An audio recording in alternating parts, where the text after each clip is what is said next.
What's poppin', yo? We got a new candidate for the worst rapper of the year, and this makes me so happy. So this guy's name is Too Slimy, and he's just been on an ascent lately. Now, the first time I discovered this guy was via an Underground Sounds cipher. So if you guys haven't seen it, Underground Sound, there were like 3 different ciphers. I did a video on it. I might show it. Yeah, I'll show it on screen, and I'll link it down below where I talk about how like we've kind of got multiple freshman lists now from multiple different platforms. And you also have the Spotify list, which I think is really, really great for music discovery, and it captures several different subgenres, subcultures within rap now, because the genre is just so big and it's just so wide musically that it needed something like this. So he had one of the worst ciphers, but one of the ciphers that got the most attention. And I quote tweeted this and I said, "People are going to successfully hate another rapper into success, and I'm so happy to see it." Now, do I like this guy's music? Because I think some people that follow me on X think I enjoy this guy's music. Absolutely not. I think he's terrible. But does that mean I want him to fail? Absolutely not. I want him to succeed more than anybody else, to be honest. And frankly, by the amount of conversation that people are generating around him and the amount of energy that they're giving and the amount of replies that they have to all of his stuff and the amount of engagement that they give it, you guys want him to succeed as well.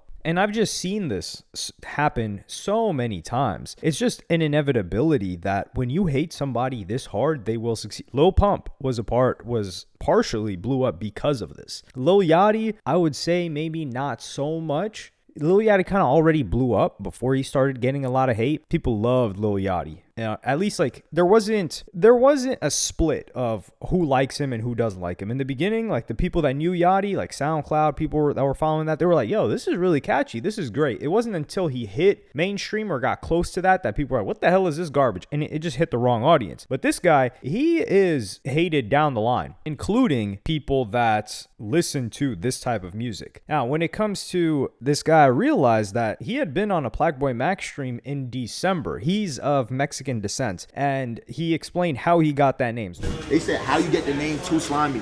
Too Slimy. I ain't gonna hold you. I did have like a big friend group growing up. I had to cut some people off, so I didn't get too slimy. You get what I'm saying?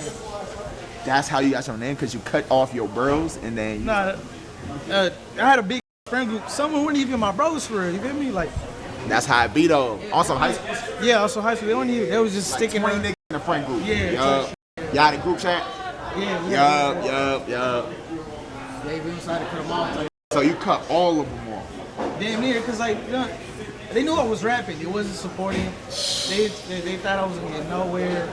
They thought this shit was temporary. Like, word. Get out of here. Because like, really, bro, your own homies don't even support you for real. But I narrowed it down to like 3 people.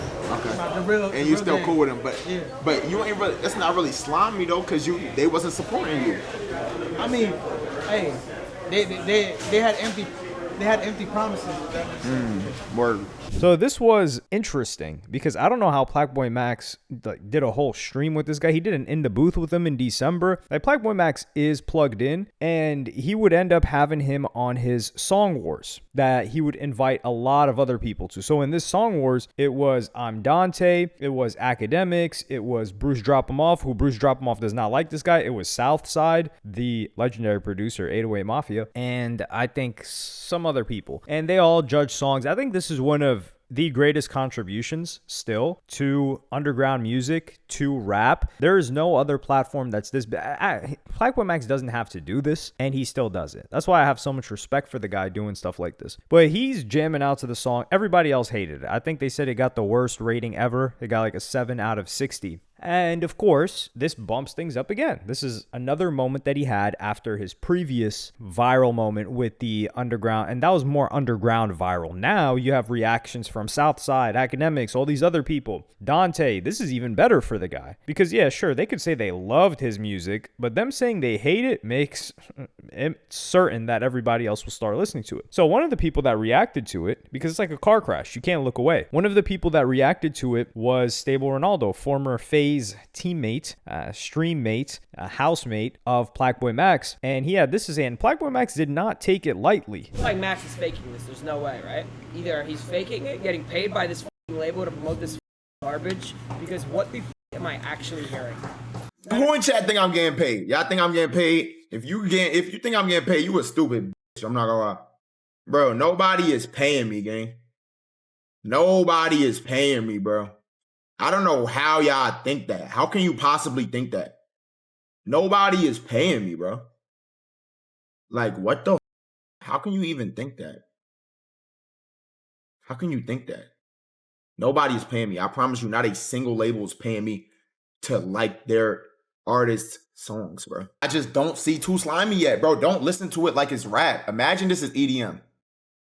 I'm gonna keep playing it. So Flagboy Max was really insulted that they thought he was paying this guy or that he was getting paid by this guy. And this guy is signed to Listen to the Kids, which is the same record label that Dave Blunt's was signed to or is signed to. So this is an interesting label. It's kind of like a carnival if you think about it. You've got all these. I don't know who else is on there for other than Dave Blunt's. I don't know if they've got any normal acts on their record label. Somebody put me on, but just those two alone, you can tell that they do a pretty good job with, is that Dina girl on there? I did not know that she was on this. That's a chick that has not blown up either, interestingly enough. But yeah, that label is doing a really good job with the people on their team. So my response to the whole fiasco that's been going on is I said, people can clown this guy all they want, but we're not going to forget y'all were pretending to like this. And what I linked was, or what I posted on Twitter was For the Trap, which was a song by this guy 645AR. So just to describe it to you guys, because I can't play for copyright reasons, for those that have not listened to it,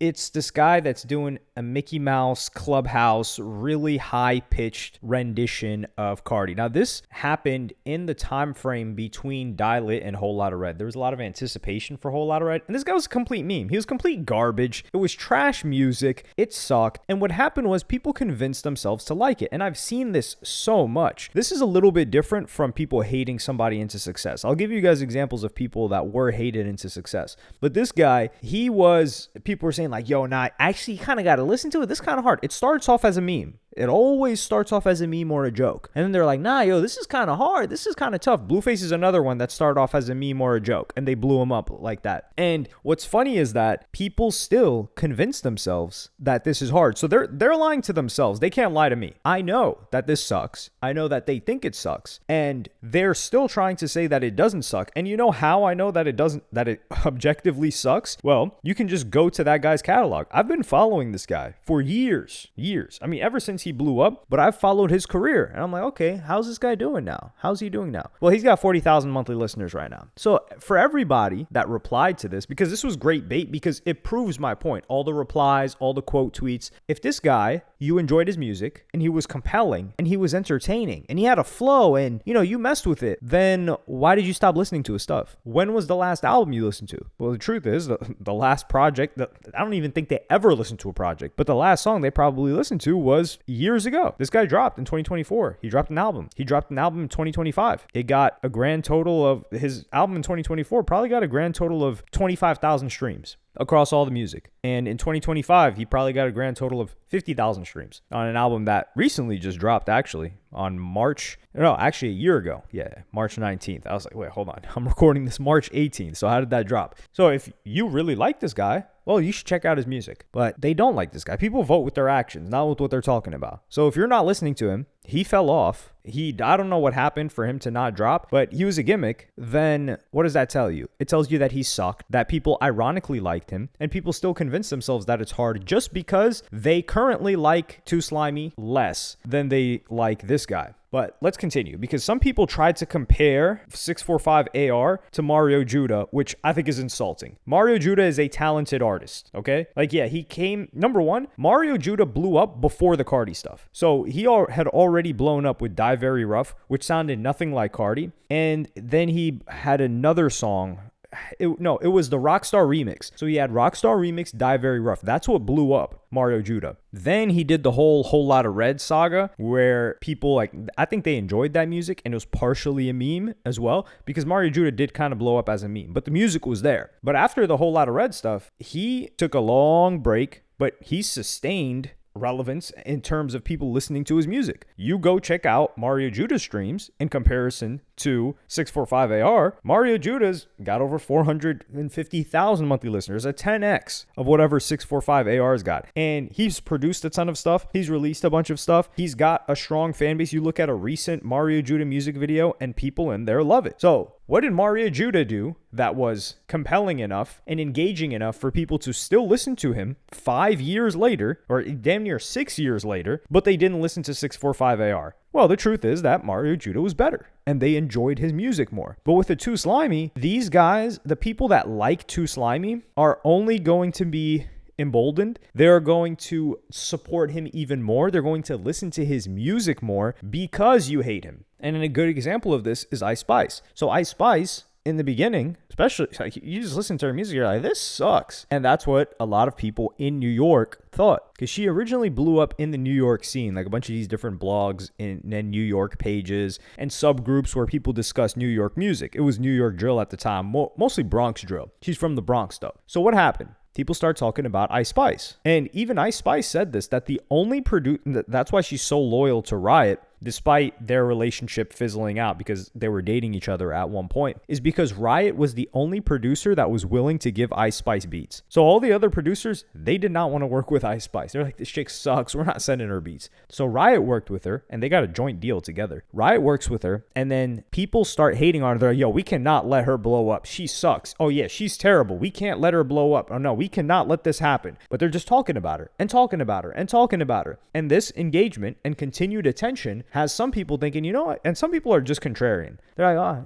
you know, this is kind of fire. Why are people hating on this? And then eventually she blows up, and then people are angry that she blows up. But the people that are angry at her blowing up were the ones that contributed to her getting sustained attention for free. And that's the same exact thing with Too Slimy. Now, I'm not blaming anybody that's on the Song Wars. Like, they're just doing their thing. They're doing their content. But what I'm talking about is people that are, if you don't like Too Slimy, the best thing you can do, and if you hate Too Slimy and do not want him to succeed, the best thing you can do is not listen to him, is not watch anything that has to do with him, is not engage with anything that talks about him, is not reply, God forbid, reply and talk about how much he sucks. That is the worst thing you can do if you want Too Slimy to fail. And this is the thing. People cannot do that. They can't stop themselves. They have to talk about him. And that is what is going to guarantee his success. This guy's going to be a successful artist. Also, if you look at Too Slimy's music from 5 years ago or so, he was easier to understand. Some people say it's like, it's better, quote unquote, but that didn't work for him 5 years ago. So, and it's what's working for him right now. I don't see the problem here. I do think it's cool though that there's another like Mexican artist that's succeeding. I think that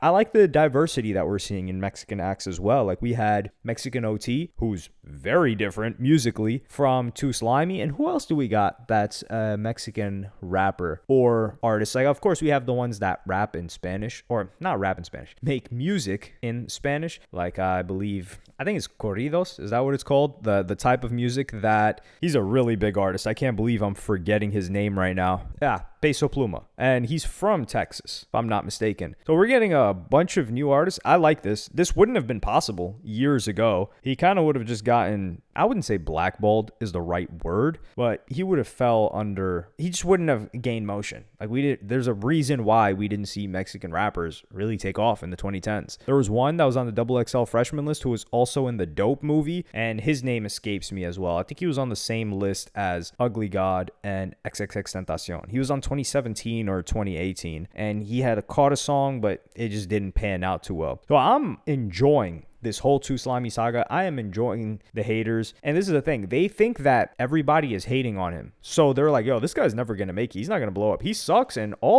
everything we say on the internet is people hating on him and saying how much he sucks. Yeah, because the people that are listening to him, they're replying under his posts. They're DMing him and saying like, yo, bro, these people are tripping. Like, you're fire. They're listening to his music actively. They're quiet. So it's the silent majority in that case. Well, no, it's not the silent majority because the majority of people do hate him. It's like an 80-20 split. But if there's an 80-20 split of people that hate you and the total amount of people that are talking about you is 10 million, that means you've got 2 million people that really mess with your music versus, let's say you have a reverse split of 80-20 people, 80% love you, 20% don't mess with your stuff, and it's 100,000. Yeah, well, you've got 80,000 fans versus 2 million. So it doesn't scale the same way. And I think that's what a lot of artists fall into. And he just escaped through all of that. Like somebody to get this much attention sustained since December. Now, I do wonder if Plaqueboy Max, I don't know if Plaqueboy Max actually likes this guy's music though. Do I think that he's faking? No. Do I think that he was paid? Absolutely not. You can't pay a figure like Academics or Plaqueboy Max enough money for it to make sense for you business-wise as a record label to pretend to like something that they don't like for a long enough period of time. It would just cost too much money. And in this scenario, I think Plaqueboy Max is a little bit contrarian because when you have this mentality of underground and you just need to find the newest stuff and people just they don't understand your taste, and it's not mysterious, but like you're a tastemaker, you end up convincing yourself to like some garbage. And this is why I really tell you guys, especially if you're a little bit younger, just go on YouTube and look at 645 AR reviews from back then. This is like maybe 6-7 years ago. No pun intended. And also look at Blueface when he first came out. People listening their first reactions to the music, also their reviews of the music. You're going to see in real time people feel like, oh, well, you know, you got to understand. They're convincing themselves. You can watch it. And we're talking big figures that had big accounts at the time. I'm not going to name them because that's just lame. But you're going to see people listen to this and be like, you know, like first listen, this was terrible. But, you know, like you just got to convince yourself. No, it's just garbage. That's okay. So I think with Plaqueboy Max, he's kind of like he's leaning more into it. I think he was kind of like, yo, I kind of see how, you know, people could like this. Me personally, I don't think this is too different than a lot of Cardi clones. So I understand why people probably mess with this, but do I think it's good? Like I said, hell no, this is absolute trash. So I think Plaqueboy Max is half likes this and half finds it ironic, great engagement, and is kind of convincing himself to be a little bit contrarian and messing with it because this is great content for him. And this is why like people might think he's getting paid because it works out amazing for everybody. Too Slimy gets more popping because he knows the content game and his music is just that polarizing. And Plaqueboy Max, he gets a ton of views every time he works with them. So they're both benefiting off of each other. And that makes a lot more sense than, oh no, this guy's getting paid. But let me know what y'all think in the comments. Like, if you actually like this guy, can you please let me know? I don't want to hear from people that think he sucks. If you like him, let me know. When did you discover him? And do you think his old stuff is better than his new stuff? Because a lot of the times you might discover somebody and then you find out their old stuff and you're like, damn, dude, this guy back then was way better. I like his music more back then, but it didn't hit for a reason. Maybe it just didn't stick out enough. So yeah, let me know. Like, subscribe, and hit the notification bell if you enjoyed. And I'm going to see y'all in the next one.